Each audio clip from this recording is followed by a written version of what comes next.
The emergency signal traveled across the galaxy like a scream in the dark. It reached every civilized world, every space station, every ship that flew between the stars. The message was simple and terrible.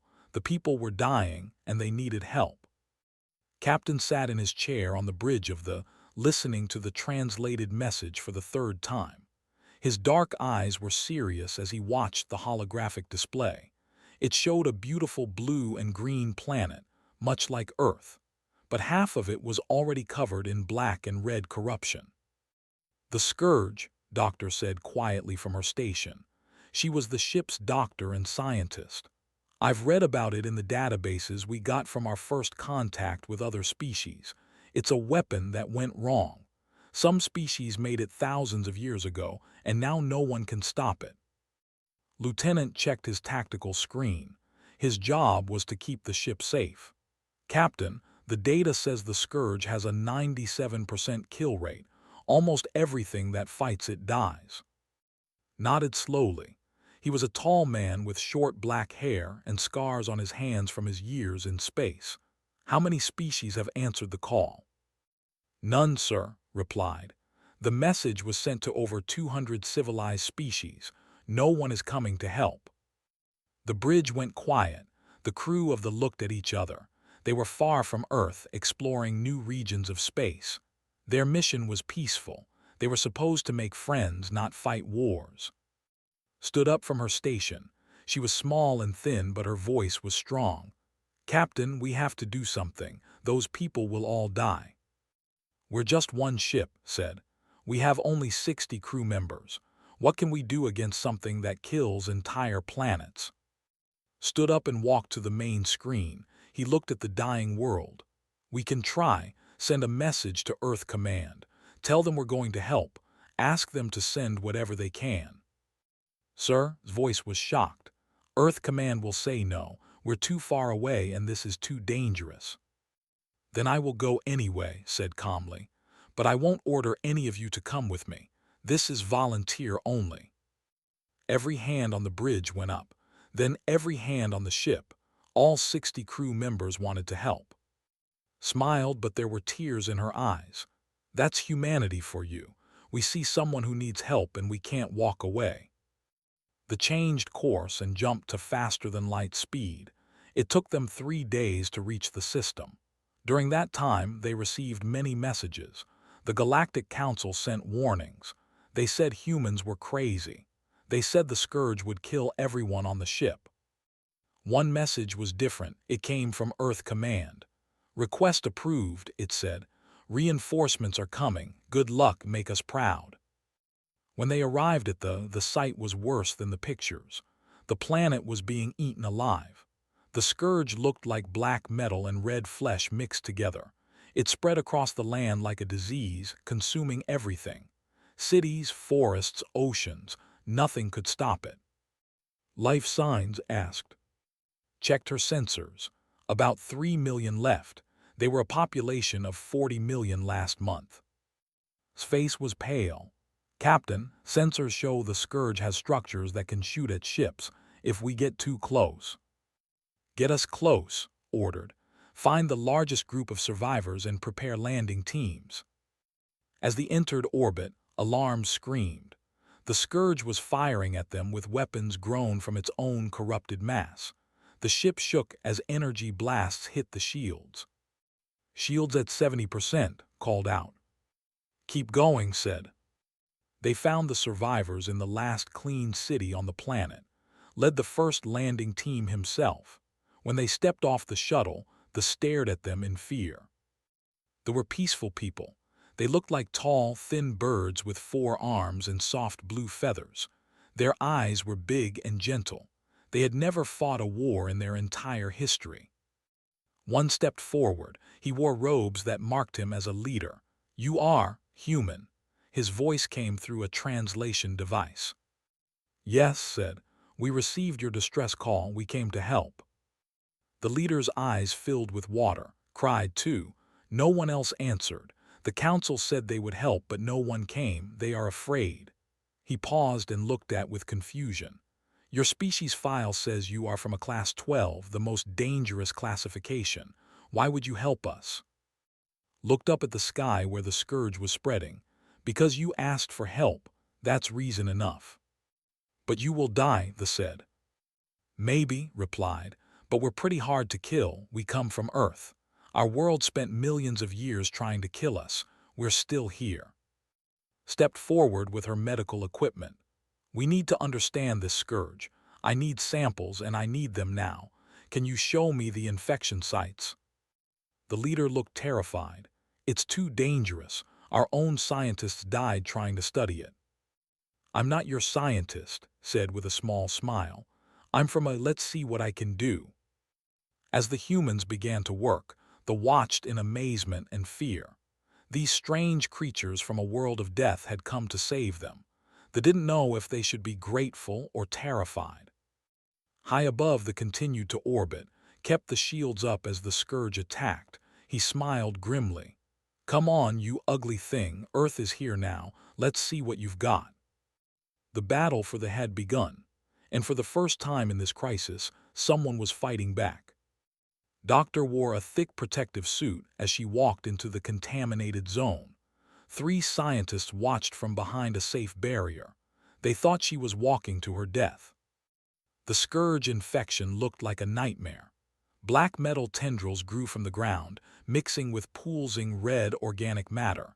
It moved slowly, always spreading, always consuming. Knelt down and carefully cut a sample with her tools. The human is too close, one cried out.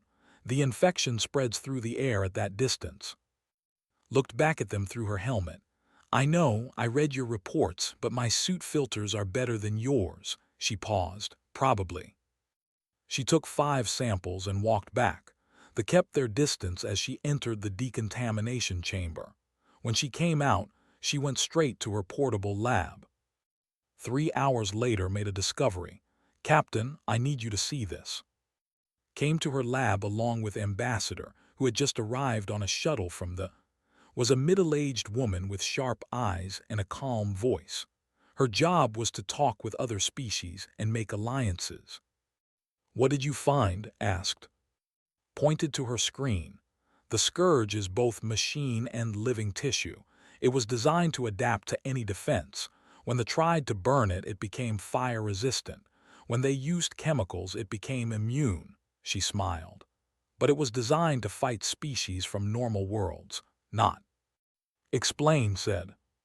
Look at this, showed them microscope images. I exposed scourge samples to human bacteria from my suit.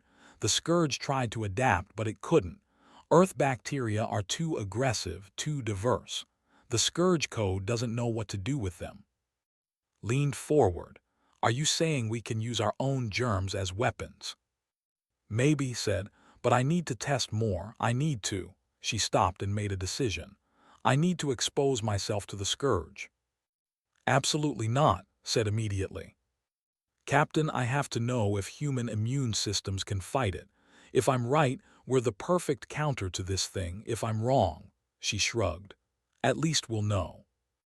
Before could stop her, removed a glove and touched a scourge sample with her bare hand. The scientist screamed, grabbed her, but it was too late. Get her to medical, he shouted.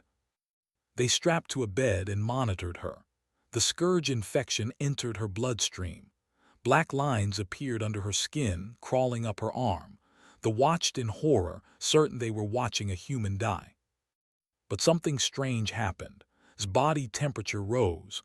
Her immune system attacked the infection like it was a common virus. The black lines stopped spreading. Then they started to fade. 6 hours later, sat up. She was sweaty and tired, but alive. It worked, she said weakly. Human immune systems can fight the scourge. We can beat this thing.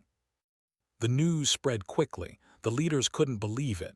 Ambassador used it to gain their trust. We're different from you, she told them. We come from a world that tried to kill us every day. Diseases, predators, weather, poison, Earth threw everything at us. We learned to survive. While recovered, Engineer arrived with the first group of reinforcements. He was a big man with strong hands and a loud laugh. He brought tools and machines that made the nervous. "What is that?" an engineer asked, looking at a massive drilling machine. This is a tunnel borer," said proudly. "We're going to dig under the scourge and plant explosives." "That's impossible. The scourge grows underground too." "Then we'll dig deeper," said simply. "And faster, and we'll wear protective gear. Don't worry so much."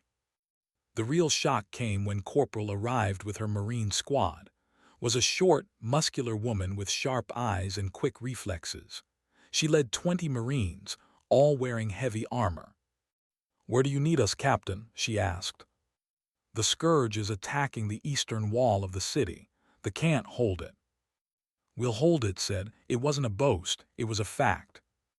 Marines took position at the wall. The scourge sent waves of infected creatures.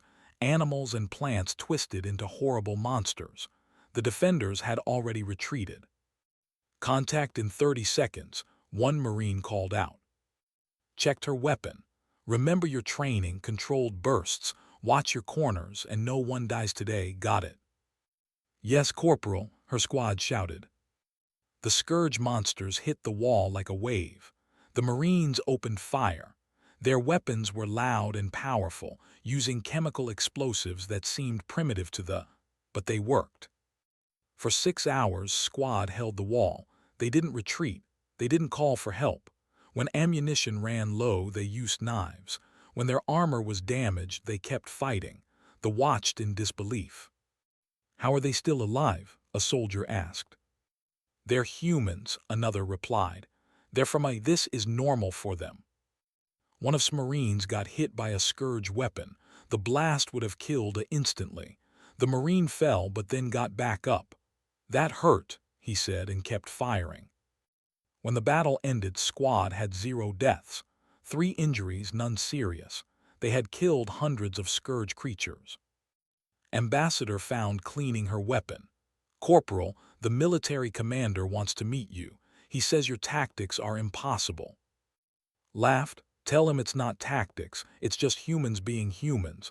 We're too stubborn to die." That night, Captain gathered his growing force.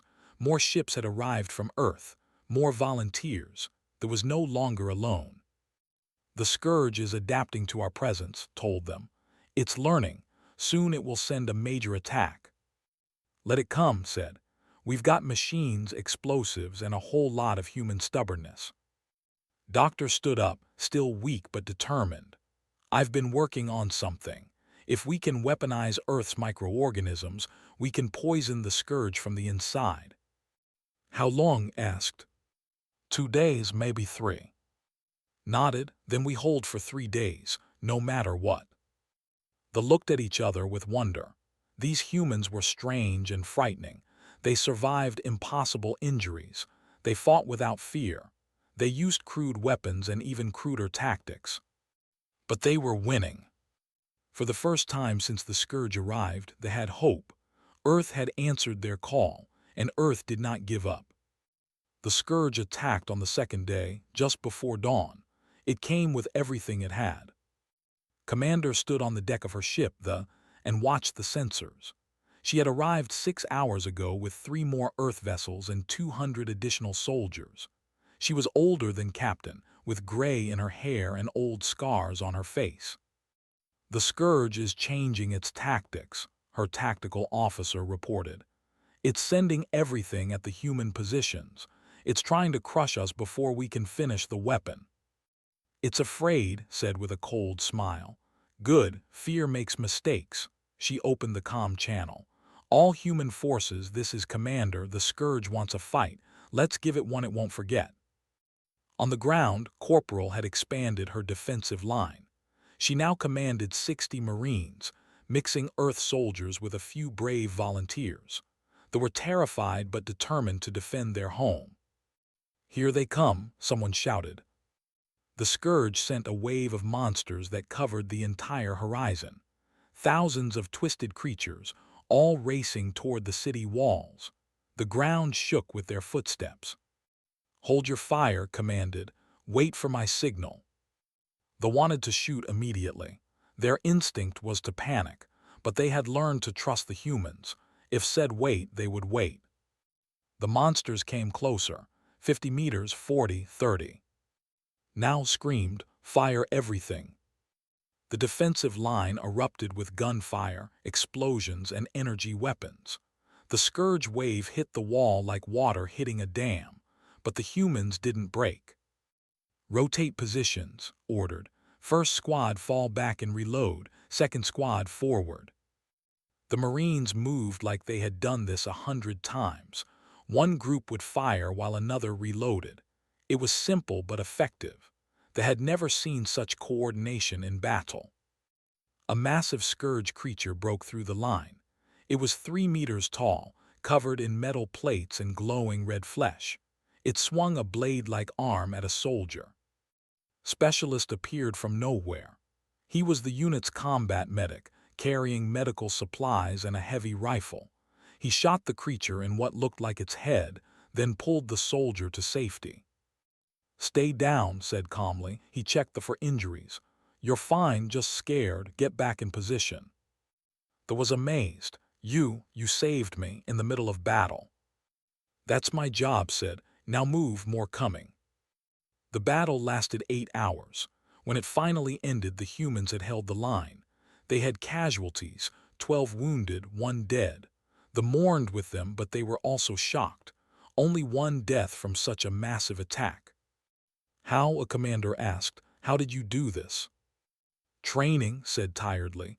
"And humans are hard to kill. We heal fast, we don't give up, and we protect each other. That's all." While the ground forces held, Dr. Minu worked in his laboratory. He was a weapons specialist, a thin man with glasses and a sharp mind. He had arrived with Commander, bringing equipment from Earth.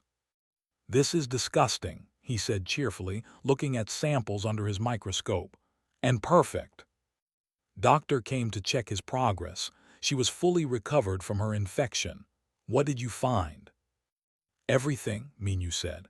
"I've isolated 17 Earth bacteria that the scourge can't defend against. I've also found 3 viruses that will eat the organic parts of the scourge. And," he pointed to another sample, "this is a modified fungus from Earth.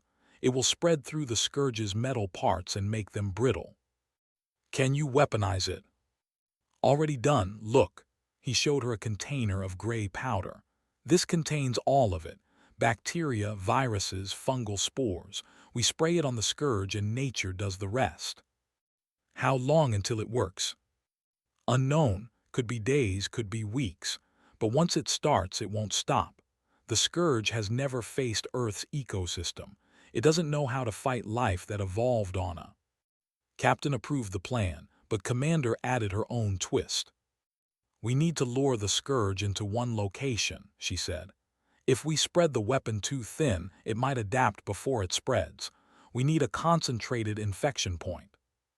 "How do we lure it?" asked. Smiled. "We use ourselves as bait. The scourge has learned that humans are dangerous. It will send everything it has to destroy us. We gather our forces in one place, and when the scourge comes to kill us, we unleash the weapon." "That's insane," an advisor said. "You'll be surrounded, outnumbered." "Yes," said calmly, "but we're humans, we're used to bad odds." They chose an open field outside the city. It was perfect for a battle, flat ground, no cover, nowhere to hide. The human forces gathered there. 300 soldiers, 20 vehicles, and 4 ships hovering overhead. They thought it was suicide, but they saw the humans laughing and joking as they prepared. These strange were about to face certain death, and they were calm. Engineer set up the weapon sprayers around the field. "When the scourge gets close, we hit them with everything. Then we hold until the infection spreads." "How long do we need to hold?" asked. 2 hours minimum, 4 hours to be safe." Looked at his forces. "Can we hold for 4 hours against the entire scourge?" Checked her weapon. "We can hold for as long as we need to. That's what humans do." The scourge came at noon. It sent everything, every monster, every infected creature, every weapon. The sky turned black with flying creatures. The ground disappeared under the mass of attacking enemies. Now ordered. Activated the sprayers. Gray powder filled the air, coating everything. The Scourge didn't notice. It was too focused on destroying the humans. The battle was brutal. The humans formed a circle, firing in all directions. The ships above provided support, but they were running out of ammunition. The Scourge kept coming, endless and unstoppable. 1 hour passed, then 2. "The infection is spreading," Minyu shouted over the comm. "I can see it in the Scourge's movement. They're slowing down." But the humans were slowing down too. They were tired, wounded, running out of supplies, worked frantically, treating injuries even while dodging attacks. 3 hours. The human circle was smaller now. They had pulled back, tightening their formation. "We can't last another hour," said quietly too. "Then we last anyway," replied. "No retreat, no surrender." At 3 hours and 47 minutes, the Scourge suddenly stopped attacking. The monsters froze, twitched, and began to fall apart. The infection had spread through the entire Scourge network. Earth's microscopic life was winning. The humans cheered weakly. They had done it. They had held the line. But the victory came with a cost. 38 humans were seriously wounded. 7 were dead. The wept for them, and the humans accepted their grief with quiet dignity. "They died doing what was right," said at the memorial service. "They died so others could live. There is no greater honor." They learned something important that day. Were not monsters, they were heroes. The celebration was brief. 3 days after the great battle, the Scourge showed why it had destroyed so many worlds. It learned, it adapted, and it struck back. General received the emergency message while coordinating relief efforts from his command ship in orbit. He was a veteran soldier, gray-haired and serious, with medals from a dozen conflicts on Earth. He had come with the 3rd wave of reinforcements. "General, we have a situation," his communications officer said. "The Scourge has attacked Mars colony." Felt his blood turn cold. Mars was Earth's first colony beyond their home planet. 200,000 humans lived there, including many families with children. "How?" he demanded. "The Scourge was contained here." "It sent spores into space before we infected it. They must have traveled through our jump routes. Sir, the colony is under siege. They're requesting immediate evacuation." Looked at the tactical display.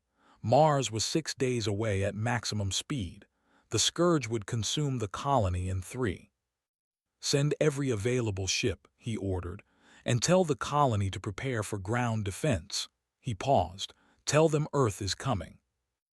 On Mars colony, Private checked her rifle for the 3rd time. She was only 19 years old, fresh out of basic training.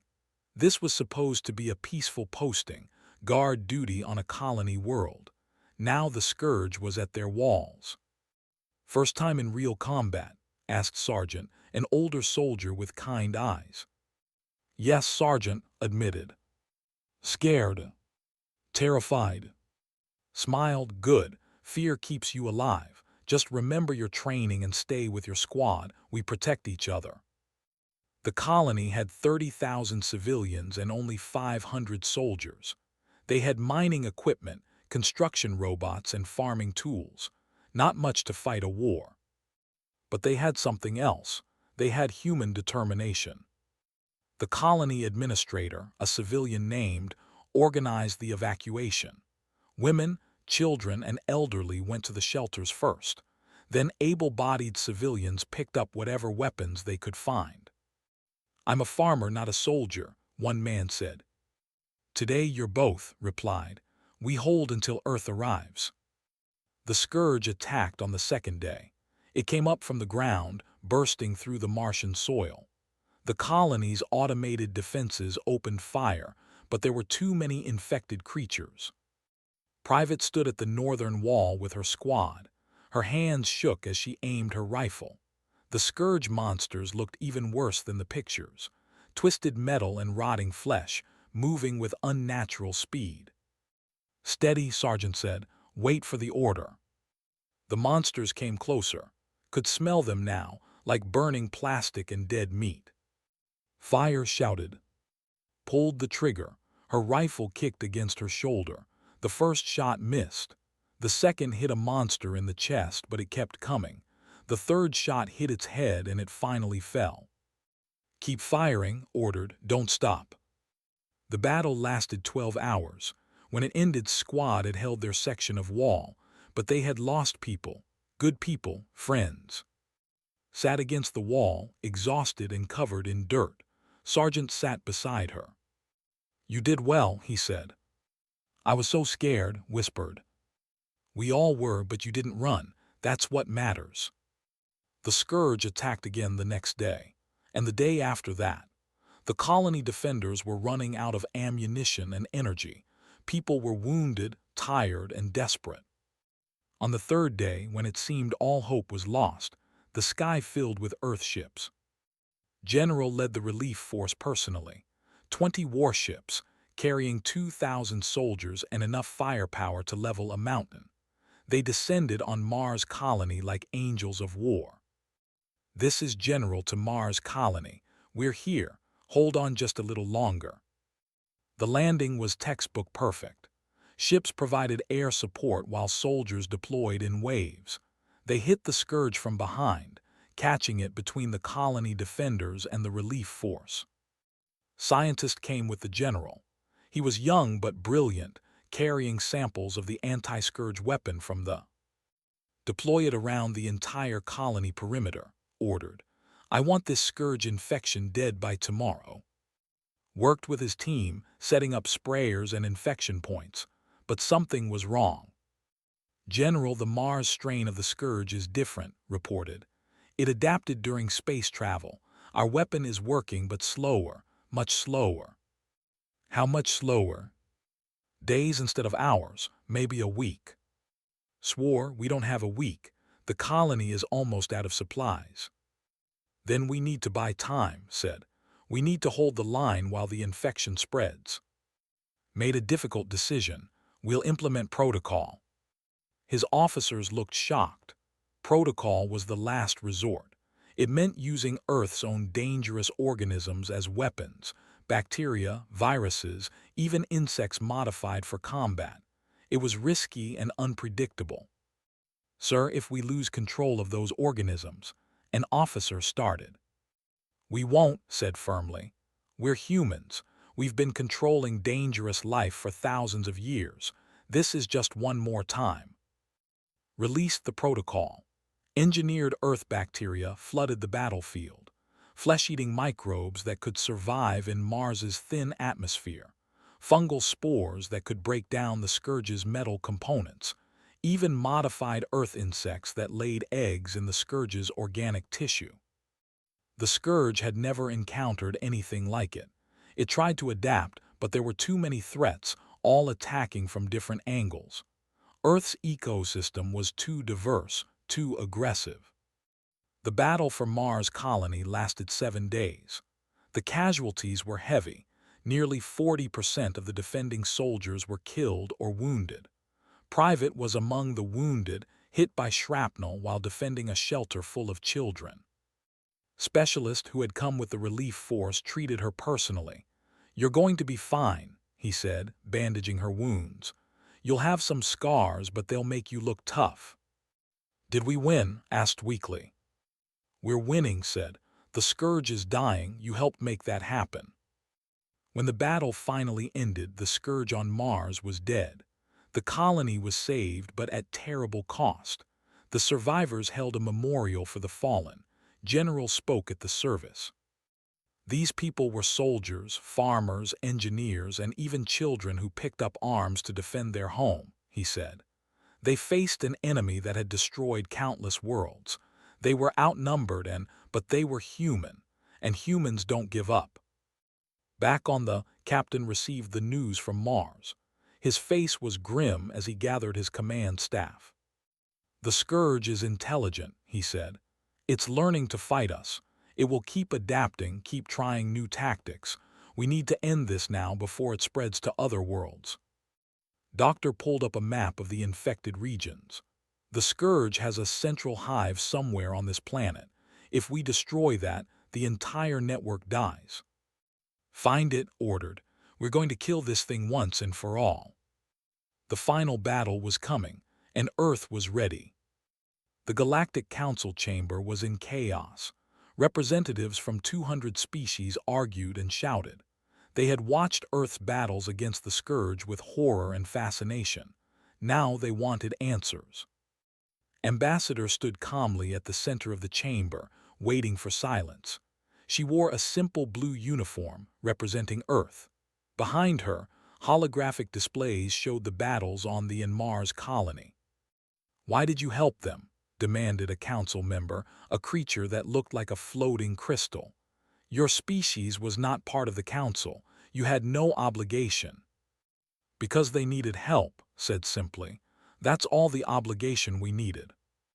"But the cost," another member protested. "You lost hundreds of your people for strangers." "We lost good people," agreed. "Heroes, every one of them, but they died doing what was right. Would you rather we had stayed home and let them die?" The chamber went quiet. No one had a good answer to that. The doctor had found the Scourge's central hive. It was underground, deep in the planet's crust, a massive biological and mechanical structure that controlled the entire infection. "It's protected by layers of infected tissue and metal armor," she explained to the command staff. "We can't bomb it from space. We have to go in on foot." "That's a death mission," Commander said bluntly.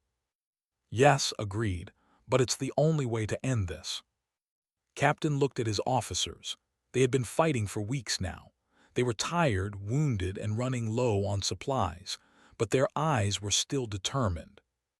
"I'll lead the assault team," said. "No," said firmly. "You're too valuable, I'll lead it." They argued for an hour before finally agreeing to lead it together. The assault team would consist of 50 volunteers, the best fighters from the human forces. Corporal volunteered immediately. So did engineer, specialist, and Dr. Minu. "I'm a scientist, not a soldier," Minu said when questioned. "But I built the weapons we're using. I should be there to make sure they work." Surprisingly, 20 volunteers also stepped forward. They were scared. Their entire bodies shook with fear, but they wanted to defend their home. "We cannot let you fight alone," said Kelvin, a young who had fought beside at the walls. "You came to save us. Let us help save ourselves." The assault began at dawn. 4 transport ships dropped the team at the hive entrance. It looked like a wound in the planet's surface, with black metal and red flesh forming a tunnel that went deep underground. "Stay together," ordered. "Watch each other's backs, and remember, no one gets left behind." They entered the hive. Inside was a nightmare. The walls pulsed with infected tissue. Strange sounds echoed through the tunnels. Scourge creatures lurked in every shadow. The team fought their way deeper, meter by meter, tunnel by tunnel. The Marines took point, clearing each section with practiced efficiency, treated wounds as they appeared, used his engineering knowledge to spot traps. They lost people. A volunteer was caught by a tentacle and pulled into the walls before anyone could save him. 3 human Marines fell defending a narrow passage. Each loss hurt, but they kept moving. "We're close," said, checking her sensors. "The central node is just ahead." They emerged into a massive chamber. The Scourge's heart was there, a pulsing mass of horror the size of a building. It was beautiful and terrible, like a twisted work of art. "Deploy the weapon," ordered. Minu and his team set up the payload. It was a concentrated version of all Earth's biological weapons: bacteria, viruses, fungal spores, and chemical agents, enough to kill the entire hive. "Timer set for 5 minutes," Minu reported. "Once it goes off, we have about 2 minutes to get out before the infection spreads to our position." "Everyone fall back," commanded. The Scourge realized what they were doing. It sent everything it had to stop them. Monsters poured into the chamber from all directions. The team formed a defensive circle around the weapon. "We just need to hold for 5 minutes," shouted, firing his rifle. "Then we run." The battle was intense.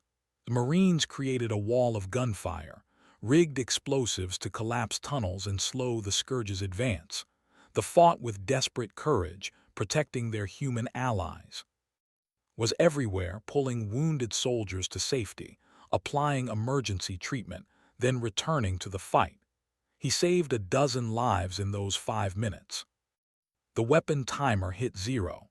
The payload exploded, releasing a cloud of Earth's deadliest microorganisms. The effect was immediate. The Scourge's central node began to dissolve, screaming with sounds that hurt to hear. "Go, go, go," screamed. The team ran. Behind them the hive was dying, walls collapsed, infected creatures fell apart. The tunnel shook like an earthquake. They almost made it. A collapse blocked the exit tunnel with only seconds to spare. Looked at the rubble, then at his team. "I can clear it," he said, "but I need to stay here to hold the supports. Someone has to." "No," said, "we find another way." "There is no other way," Captain said calmly. "But it's okay. This is what I signed up for. Get everyone out. That's an order from a stubborn engineer." Activated his equipment and held the collapsing tunnel open. The team ran through. When the last person was safe, let go. The tunnel collapsed behind them. They emerged into sunlight. Behind them, the ground shook as the entire hive network died. The Scourge's infection was spreading backward, killing itself. Within hours, the entire planet would be clean. But the team had lost 15 people in the hive, including engineer. They stood in silence, exhausted and grieving. Kelvin the Young approached Captain. "Your friend saved us all. We will remember him forever."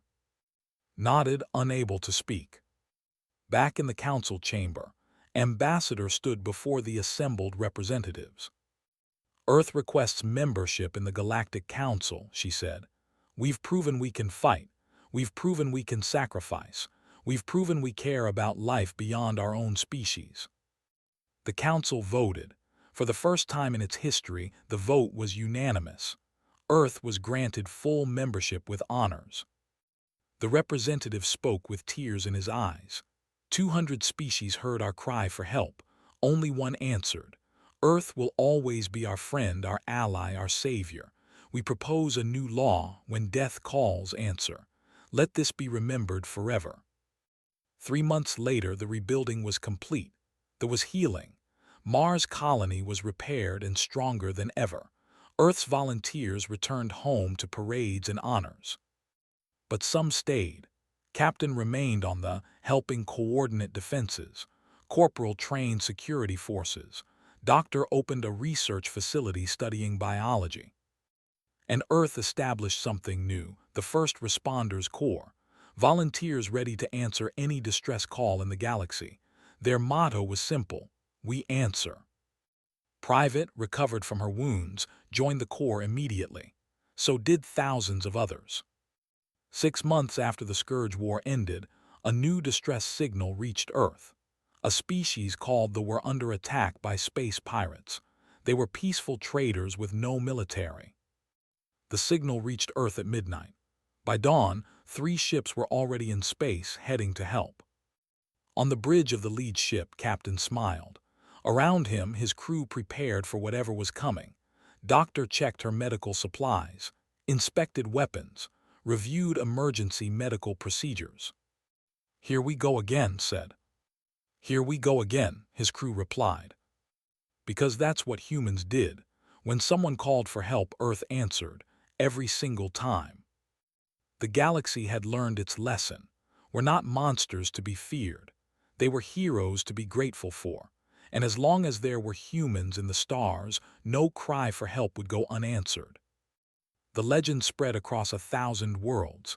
Children of 100 species learned the story. When they needed help, no one came, except Earth. And Earth was enough.